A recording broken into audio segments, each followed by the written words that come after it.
ಪದ್ಮಪ್ರಿಯೆ ಪದ್ಮಿನಿ ಪದ್ಮಹಸ್ತೆ ಪದ್ಮಾಲಯೇ ಪದ್ಮದಲಾಯತಾಕ್ಷೆ ವಿಶ್ವಪ್ರಿಯೆ ವಿಶ್ವಮನೋನುಕೂಲೆ ತದ್ವಾದ ಪದ್ಮಂ ಮಹಿ ಸನ್ನಿಧತ್ವ ಮಹಾದೇವ್ಯೇಶ್ಚ ವಿದ್ಮಹೆ ವಿಷ್ಣುಪತ್ನೈ ಚ ಧೀಮಹಿ ತನ್ನೋ ಲಕ್ಷ್ಮಿ ಪ್ರಚೋದಯಾತೆ.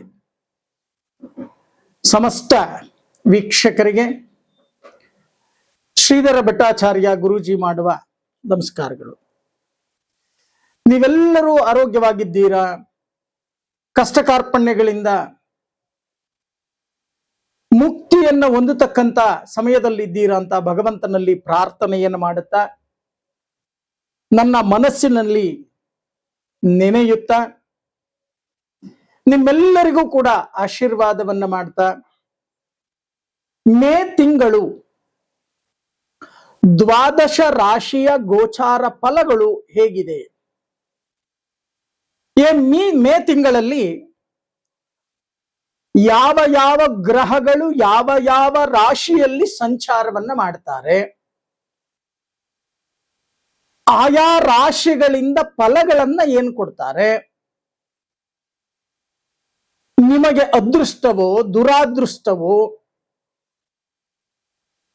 ಅನುಕೂಲವೋ ಅನಾನುಕೂಲವೋ ಇವೆಲ್ಲದರ ಬಗ್ಗೆ ಚಿಂತನೆಯನ್ನ ನಾವು ನಡೆಸಿದಾಗ, ಈ ಮೇ ಮಾಸದಲ್ಲಿ ಮಾಸ ಭವಿಷ್ಯದತ್ತ ನಾವು ಗಮನವನ್ನ ಕೊಟ್ಟಾಗ, ಮೊದಲಿಗೆ ಮೇಷರಾಶಿಗೆ, ಈ ಮೇಷರಾಶಿಯವರಿಗೆ ಜನ್ಮದಲ್ಲೇ ಕುಜನು ಸಂಚಾರವನ್ನ ಮಾಡ್ತಾ ಇದ್ದಾನೆ. ಮೇಷರಾಶಿಗೆ ಅಧಿಪತಿಯಾಗಿರ್ತಕ್ಕಂಥವರು ಯಾರು? ಕುಜಗ್ರಹ, ಅಂಗಾರಕ ಅಂತ ಕರಿತೇವೆ ಅಥವಾ ಮಂಗಳ ಅಂತ ಕರಿತೇವೆ. ರಾಶ್ಯಾಧಿಪತಿಯಾಗಿರ್ತಕ್ಕಂಥವನು ಜನ್ಮದಲ್ಲೇ ಸಂಚಾರವನ್ನ ಮಾಡ್ತಾ ಇದ್ದಾನೆ. ಚೆನ್ನಾಗಿ ಅರ್ಥ ಮಾಡಿಕೊಳ್ಳಿ. ಈ ಒಂದು ಕುಜಗ್ರಹದ ಫಲ ಏನ್ ಹೇಳುತ್ತೆ, ಈ ಮಾಸದಲ್ಲಿ ಯಾವ ರೀತಿಯ ಬಲ ಅಂತಕ್ಕಂಥದ್ದು ನಿಮಗೆ ಸಿಗತ್ತೆ? ನಿಮ್ಮ ರಾಶ್ಯಾಧಿಪತಿಯ ಬಲ ಅಂತಕ್ಕಂಥದ್ದಿದೆ, ಓಕೆ. ಆದರೆ 7.5 ಶನಿ ಅಂತಕ್ಕಂಥದ್ದು ಒಂದು ಕಡೆ ನಡೀತಾ ಇದೆ. ಚೆನ್ನಾಗಿ ಅರ್ಥ ಮಾಡ್ಕೊಳ್ಳಿ. ಕರ್ಮಕಾರಕನಾಗಿರ್ತಕ್ಕಂಥವನು ಶನಿ ನಷ್ಟದಲ್ಲಿ ಸಂಚಾರವನ್ನ ಮಾಡ್ತಾನೆ. ಎಲ್ಲಿ? ಮೀನ ರಾಶಿಯಲ್ಲಿ ಸಂಚಾರವನ್ನ ಮಾಡ್ತಾ ಇದ್ದಾನೆ. ಬರೀ ನಷ್ಟಗಳು ಏನು ಮಾಡ್ಲಿಕ್ಕೂ ಮನಸ್ಸಿಲ್ಲ ಗುರುಗಳೇ. ಏನ್ ಮಾಡಬೇಕು ಅಂತ ಅರ್ಥ ಆಗ್ತಾ ಇಲ್ಲ. ಕೈ ಹಾಕಿದ್ದೆಲ್ಲ ಬರೀ ವಿಘ್ನಗಳನ್ನ ಅನುಭವಿಸ್ತಾ ಇದ್ದೇವೆ. ಯಾಕೆ ಈ ರೀತಿ ಆಗ್ತಾ ಇದೆ? ನಮ್ಮ ಗ್ರಹಚಾರ ಏನು? ಬಹಳಷ್ಟು ಜನ ಆಲೋಚನೆಯನ್ನ ಮಾಡ್ತೀರಾ, ಯಾರಾದ್ರೂ ಮಾಟ ಮಂತ್ರ ಕಟ್ಟು ಕರಾರು ಮಾಡ್ಬಿಟ್ಟಿದ್ದಾರ?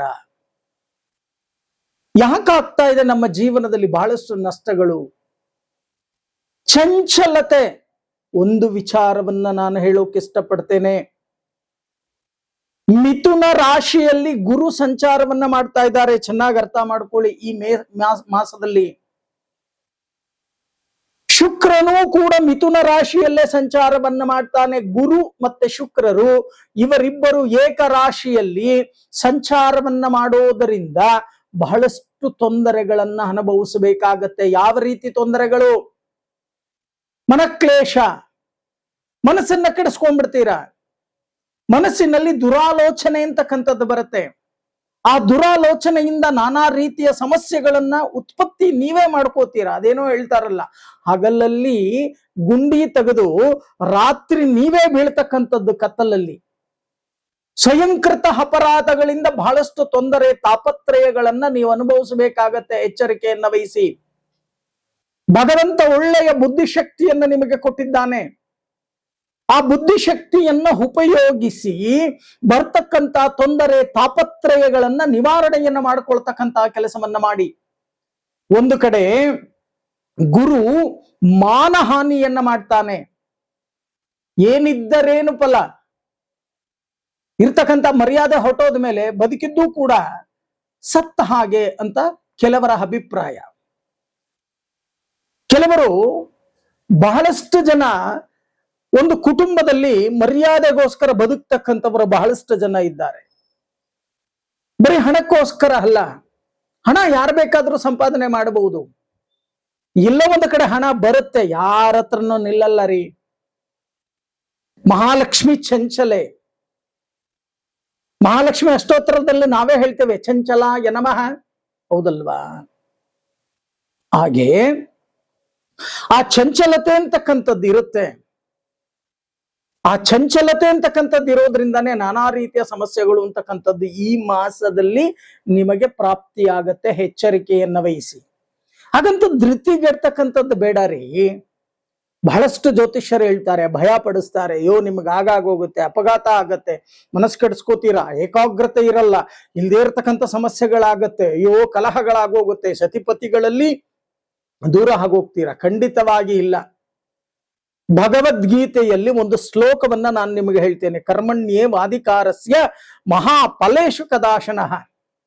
ಪ್ರತಿನಿತ್ಯ ನೀವು ಮಾಡ್ತಕ್ಕಂಥ ಕೆಲಸ ಕಾರ್ಯಗಳನ್ನ ಸರಿಯಾಗಿ ಆಚರಣೆಯನ್ನ ಮಾಡಿ. ಬೆಳಗ್ಗೆ ಎದ್ದ ತಕ್ಷಣ ದೇವರ ಮುಖವನ್ನು ನೋಡಿ ನಮನವನ್ನ ಸಲ್ಲಿಸಿ, ಭಗವದಾಜ್ಞೆಯ, ಹೇ ಭಗವಂತ, ಈ ದಿನ ಬೆಳಗ್ಗೆ ಎದ್ದಿದ್ದೀನಪ್ಪ, ಸೂರ್ಯ ಉದಯ ಆಗಿದೆ, ಆಗ್ತಾ ಇದೆ, ಈ ದಿನವನ್ನ ನನಗೆ ಹೊಳಿತನ್ನ ಮಾಡಿಕೊಡು ಅಂತ ಪ್ರಾರ್ಥನೆಯನ್ನ ಮಾಡ್ಕೊಳ್ತಕ್ಕಂಥ ಕೆಲಸವನ್ನ ಮಾಡಿ. ಎಲ್ಲವೂ ಕೂಡ ಅವನ ಆಜ್ಞೆ.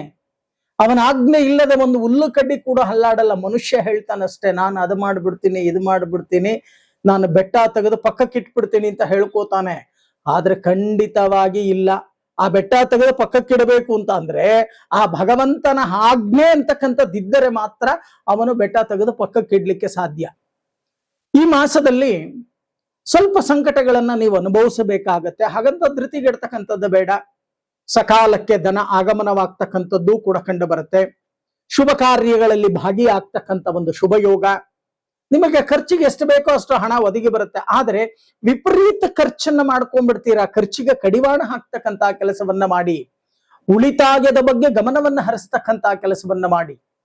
ಸುಮ್ಮನೆ ಕೋಪ ಮಾಡ್ಕೋತೀರಾ, ಕೋಪ ಮಾಡ್ಕೋಬೇಡಿ. ಆದಷ್ಟು ತಾಳ್ಮೆಯಿಂದ ವರ್ತಿಸ್ತಕ್ಕಂಥ ಕೆಲಸವನ್ನ ಮಾಡಿ. ದೊಡ್ಡವರು ಹೇಳ್ತಾರೆ, ತಾಳಿದವನು ಬಾಳಿಯಾನು. ತಾಳ್ಮೆ ಅಂತಕ್ಕಂಥದ್ದು, ಮನಸ್ಸನ್ನ ಹತೋಟಿಯಲ್ಲಿ ಇಟ್ಕೊಳ್ತಕ್ಕಂಥ ಕೆಲಸವನ್ನ ಮಾಡಿ.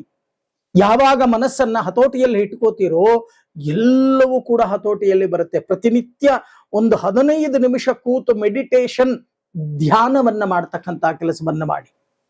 ಆಗ ಬರ್ತಕ್ಕಂಥ ಕಷ್ಟ ಕಾರ್ಪಣ್ಯಗಳು ಮಂಜಿನ ರೀತಿ ಕರಗಿ ಹೋಗುತ್ತೆ. ಈ ಮಾಸದಲ್ಲಿ ನೀವು ಮಾಡಬೇಕಾಗಿರತಕ್ಕಂಥ ಒಂದು ಪರಿಹಾರ, ಪ್ರತಿ ಮಂಗಳವಾರ ಸುಬ್ರಹ್ಮಣ್ಯಾಯ ನಮಃ ಈ ಮಂತ್ರವನ್ನ 108 ಬಾರಿ ಜಪವನ್ನ ಮಾಡಿಕೊಂಡು ಸುಬ್ರಹ್ಮಣ್ಯನಿಗೆ ನಮನವನ್ನ ಸಲ್ಲಿಸ್ತಾ ಬನ್ನಿ. ಅನುಕೂಲಗಳು ಶತಸಿದ್ಧ.